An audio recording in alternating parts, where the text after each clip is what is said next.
હવે સાહેબ, ઇન્ડસ્ટ્રીની અંદર તમે સોલારની અંદર બહુ જ સર્વિસીસ આપી છે, એન્જિનિયરિંગ ક્ષેત્રે કહો, કન્સલ્ટિંગ રીતે કહો, અથવા તમારા પોતાના આઈપીસી પ્રોજેક્ટ કહો. આમાં અત્યારે છે ને અમારા વપરાશકારો 2 થી 3 રીતે કન્ફ્યુઝનમાં હોય છે.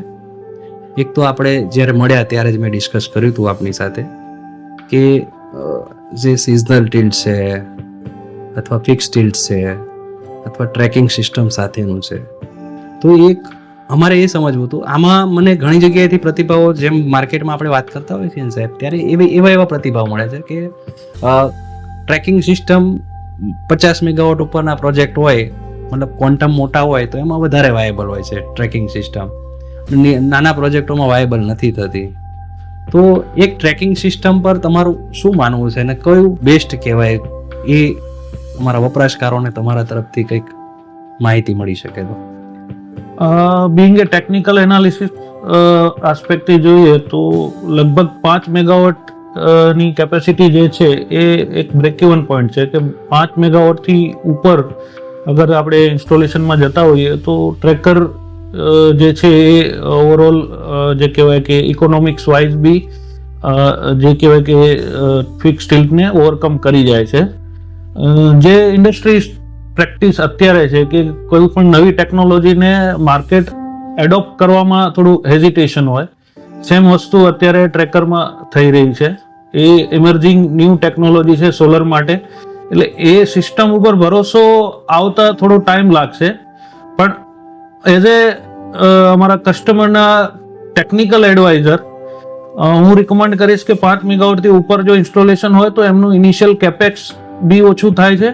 અગર હું એને દ્રષ્ટિકોણ મારો જો એનો પર યુનિટની કોસ્ટ ઉપર જોવા જઈશ તો એની અંદર 2 વસ્તુનો ક્વેશ્ચન બી આવે છે કે તમે કેપિટલ તો ઘટે છે, ચલો વાંધો નહીં, પણ મેન્ટેનન્સ કોસ્ટ વધે છે. માર્કેટમાં જનરલ એ ફેલાવવામાં બી આવે છે કે ટ્રેકર છે, મુવમેન્ટ છે, એટલે એનો ઓએનએમ કોસ્ટ બહુ હાઈ છે. પણ જ્યારે તમે એનો ઓએનએમ કોસ્ટ એ વધારે છે ફિક્સ ટિલ્ટ કરતા, પણ સામે એનું જનરેશન બી વધારે છે, તો તમે જ્યારે એને પર યુનિટ ઉપર ડિરાઈવ કરશો કોઈ બી ક્વોન્ટિટીને તો ટ્રેકર એમાં બી ઓવરકમ કરી જાય છે ફિક્સ ટિલ્ટ સ્ટ્રક્ચરને. એટલે અત્યારે જે 5 મેગાવોટથી ઉપરનું કેપેક્સ પ્રોજેક્ટ હોય, થર્ડ પાર્ટી હોય કે આપણે કોઈ મોટા પ્રોજેક્ટ પ્લાન કરી રહ્યા હોય તો એમાં ટ્રેકર બેઝ સિસ્ટમ સારું રિઝલ્ટ આપે છે.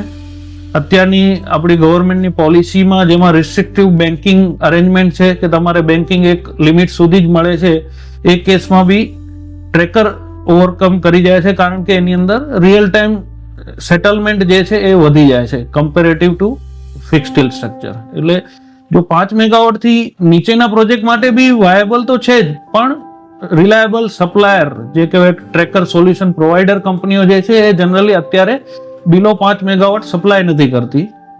જે કહેવાય કે એ હજુ માર્કેટ પેનેટ્રેશન ઓછું છે, એ લેવલે નથી પહોંચ્યું, એટલે 5 મેગાવોટથી નીચે તમને ક્વોલિટી ટ્રેકર નહીં મળી શકે. એટલે એ ફેઝમાં આપણે અત્યારે ફિક્સ ટિલ્ટ બી જઈ શકાય. પણ નિયર ટુ 5 મેગાવોટ બધા જ જે સારા ટ્રેકર મેન્યુફેક્ચરર છે અત્યારે સપ્લાય કરી રહ્યા છે અને એના રિઝલ્ટ બી સારા છે. અત્યારે 2 થી 3 વર્ષના રનિંગ પ્રોજેક્ટ બી મળી જાય છે જેનું તમે પરફોર્મન્સ બી જોઈ શકો છો. આમ સાહેબ, ટકાવારી પ્રમાણે જોઈએ તો ફિક્સ ટિલ્ટ અથવા સિઝનલ ટિલ્ટ અને એક બાજુ આપણે ટ્રેકિંગ સિસ્ટમને રાખી દઈએ તો કેટલું ટકાવારીમાં કેટલો ફરક પડતો હશે જનરેશનની દ્રષ્ટિએ? 30% જનરેશન વધી જાય છે પર મેગાવોટ ટ્રેકર સિસ્ટમ. અને એની સામે કોસ્ટનું વોલ્યુમ ગણીએ તો સાહેબ કેટલું ગણવું? કોસ્ટ જેને કહેવાય 2 થી 3% જ વધે છે. અચ્છા, તો 2 થી 3% ની સામે જો 30% ફાયદો મળતો હોય તો તમે જે પ્રમાણે કહો છો એ પ્રમાણે trekking is the best option. ટ્રેકરનો જે ઇન્ક્રીમેન્ટલ કેપેક્સ કોસ્ટ છે એ તમારો વિધિન 2 યર રિકવરેબલ છે, એટલે એનો પેબેક પીરિયડ બહુ સારો છે. સાચી વાત છે સાહેબ.